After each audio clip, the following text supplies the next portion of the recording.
Hi everybody, welcome to our weekly training video. This week we are talking about nail boards. I've been kind of curious about those nail boards or scratch boards you can buy for dogs that have the treat compartments in them, where you can kind of hide treats, and that's supposed to encourage the dog to scratch. So I ordered a couple and tried them out, and I'm going to be reviewing them today. Alright, so scratch boards with treat drawers. Who is this for? This is for you if you think you'd like to train your dog to file their own nails, and you're trying to decide what kind of scratch board you either make or buy. Or maybe you've tried some scratch boards but haven't had very good luck getting your dog to start actually scratching the thing, and so you're wondering if one of these sort of fancier scratch boards with the treat drawers might help you. Now, what kind of scratch boards are there? There are a lot. There are homemade ones, which is what a lot of people do. That in this photo here, Pancake is posing by one of our homemade scratch boards, which is just a piece of scrap wood with some like grip tape on it, which works okay.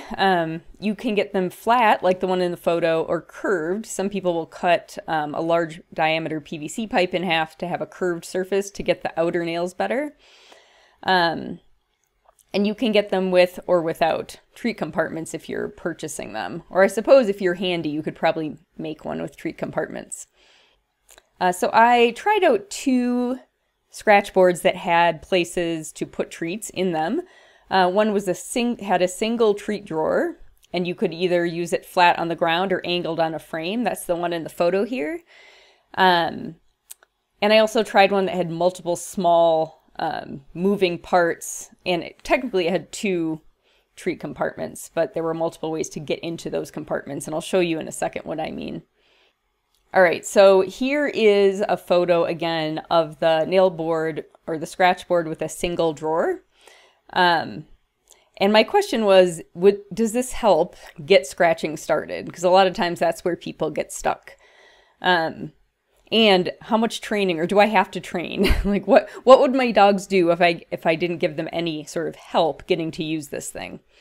So what did they do with no training? They did do some scratching, so that's encouraging. They also, especially Pancake, learned to pull the little drawer tab, the little string you see hanging off the end of the cover of the treat compartment. He learned he could pull it open that way. My big dogs nudged the whole thing around a bit at times, and one of my big dogs flipped it over multiple times to see if that would work. So lots of strategies were employed, and not all of them involved scratching.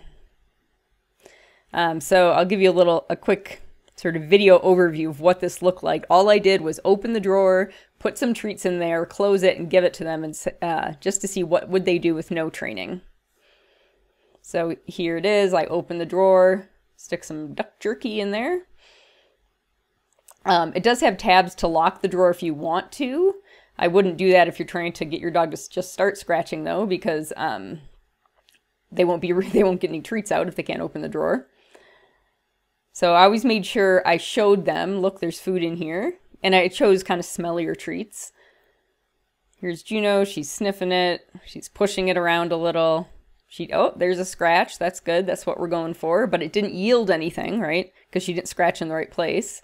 Oh, she figured it out there, and she did use her paw for that. Here's Pancake, sniffing, sniffing. Oh, what's this string? I'm going to pull it. Of course, he just closed it on himself again, but he did sometimes use this strategy to get the treats. Jasper is my most vigorous puzzler of the three dogs. So here he just picked it up and flipped it, which did not help him. A lot of nudging. A lot of behaviors that aren't working. And there he did finally get it. He did try scratching and got the treat out. But as you can see, all the dogs spent a lot of time doing things that did not help file their nails. But you did get some, so that was a good sign. Now, the second nail board I looked at is in this photo here. It's the middle sort of rectangle that doesn't move. That's just a scratching surface.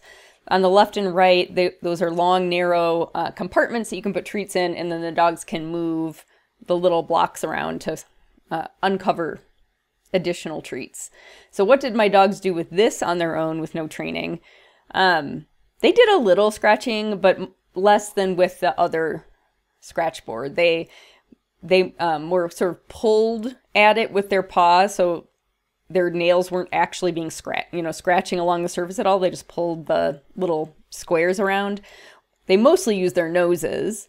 Occasionally they'd bite it, which I really didn't want them to do, or drag it around. So let's take a look at what this looked like. So you see these are just it's one big compartment on either side.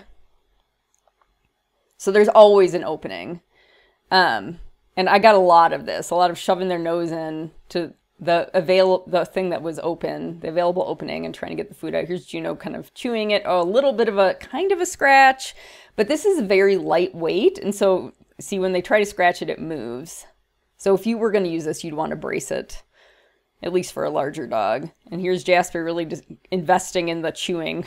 I interrupted this, of course, but deciding maybe he'd just chew the thing apart. Okay, so overall review of these two different scratch boards that have treat compartments. This black one with the single treat compartment, the pros are that it did encourage some scratching, so it might be a good option to get your dog started scratching. You have multiple angle options, so you can have it flat on the ground like it is in this photo, or it has a frame that has 3 different sort of notches in it to give you 3 different angles of it being a little more upright. And it was pretty sturdy. It's pretty heavy. When the dog scratched it, it didn't just fly across the ground. Cons for this one, and which are shared with the other one, really, there are many ways to get treats out of this thing that don't involve scratching. So a lot of other behaviors you might end up accidentally getting reinforced. And there are a lot of ways that scratching can happen and not open the drawer. If they scratch, in the wrong direction or not on the cover, they won't uncover a treat. And so that, won't be reinforced. So that's a risk if you're looking for something just to give your dog that you don't have to train at all. This other one, this lightweight one, the pros is that we did, again, get some scratching without training, although not much, honestly. On the con side, it's too light, really. My dogs couldn't really get traction. My big dogs, at least, couldn't get traction on it because when they put their paw on it and dragged it back, the whole thing would move. The openings are too large, and it seems to encourage using their nose rather than their paws. And there's no way to lock it. You could probably devise something, but there's no way to sort of lock the opening so that they're more, a dog might try some other strategies other than using their nose. So are these things worth trying? Maybe. I think they can help you get scratching started, especially this black one in the photo. This one I did get scratching with no training, at least with my 2 large dogs. On the downside, they are more expensive, much more expensive than making them on your own. But if you do decide to get one of these, make sure you get a sturdy one that has a locking drawer. And next week, I'll talk a little bit about how you might use that locking drawer in a very simple training plan.